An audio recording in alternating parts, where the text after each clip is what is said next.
सर्वात पहिल्यांदा मी देशाचे पंतप्रधान माननीय नरेंद्र मोदीजी आणि भारत सरकारचे आभार मानतो की त्यांनी युद्धामुळे जे काही तेलाचे भाव वाढले आहेत त्याचा इम्पॅक्ट हा सामान्य ग्राहकावर येऊ नये म्हणून प्रति लिटर पेट्रोल डिझेलवरची एक्साइज ड्यूटी ही 10 रुपयांनी कमी केली आहे। त्यामुळे कच्च्या तेलाच्या वाढलेल्या भावाचा इम्पॅक्ट हा आता ऑइल कंपनी सहन करणार आहेत आणि भारत सरकार सहन करणार आहे। त्यामुळे सामान्य ग्राहकाला अधिकच्या दरात पेट्रोल डिझेल घ्यावं लागणार नाही। मी याबद्दल भारत सरकारचे आणि प्रधानमंत्री मोदयांचे आभार मानतो। विशेषतः ज्यावेळी आपल्या आजूबाजूच्या देशांमध्ये जवळपास शटडाऊनची स्थिती आलेली आहे, पाकिस्तान असेल, श्रीलंका असेल, बांगलादेश असेल, या लोकांनी गॅस आणि पेट्रोलच्या कमतरतेमुळे जवळपास ऑफिसेस बंद केलेले आहेत, इन्स्टिट्यूट्स बंद केलेले आहेत। अशा वेळी भारत सरकारने अतिशय उत्तम मॅनेजमेंट करून आपल्याकडे पेट्रोल डिझेलची कुठलीही कमतरता होऊ दिलेली नाही, घरगुती गॅसची कुठलीही कमतरता होऊ दिलेली नाही।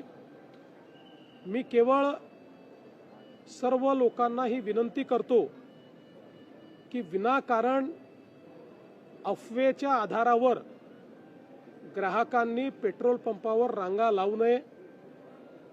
आपल्याकडे 1 महिन्याचा पेट्रोल डिझेलचा पूर्ण स्टॉक या ठिकाणी आहे, पण विनाकारण जर पेट्रोल जास्तीचं भरून घेतलं, रांगा लावल्या, तर त्यातनं सप्लाय आणि डिमांडवर ताण निर्माण होतो आणि कृत्रिम टंचाई निर्माण होते।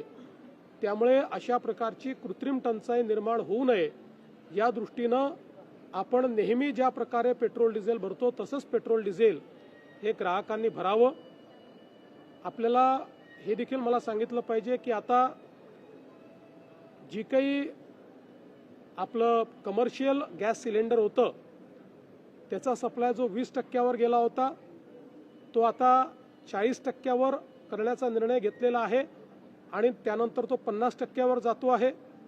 त्याच्यामुळे त्यामध्येही आता मला असं वाटतं की मोठ्या प्रमाणात रिलीफ हा प्राप्त होणार आहे आणि ज्या प्रकारे भारताची डिप्लोमसी चाललेली आहे आणि माननीय प्रधानमंत्री मोदयांचं इंटरव्हेन्शन चाललं आहे त्या दृष्टीनं मला असं वाटतं की पुढच्या काळात तोही सुरळीत होईल अशी अपेक्षा आपण धरूया।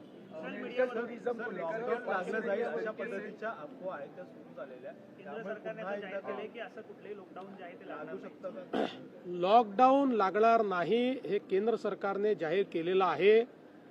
जे लोक अशा अफवा पसरवता आहेत त्या सगळ्या लोकांवर फौजदारी कारवाई केली जाईल। मी स्पष्टपणे सांगतो, अशा पद्धतीच्या खोटी माहिती फेसबुक किंवा एक्स किंवा कुठल्याही सोशल मीडिया प्लॅटफॉर्मवर टाकणं किंवा अशा प्रकारच्या खोट्या पोस्ट या व्हॉट्सॲपच्या माध्यमातून पुढे पाठवणं, तुम्ही फॉरवर्ड तरी केली तरी तो गुन्हा ठरेल आणि अशा गुन्ह्यातल्या प्रत्येकावर फौजदारी कारवाई होऊ शकते। त्यामुळे मी सर्वांना या ठिकाणी स्पष्टपणे सांगतोय की खोट्या अफवा पसरवू नका, नाहीतर फौजदारी कारवाईला सामोरं जावं लागेल।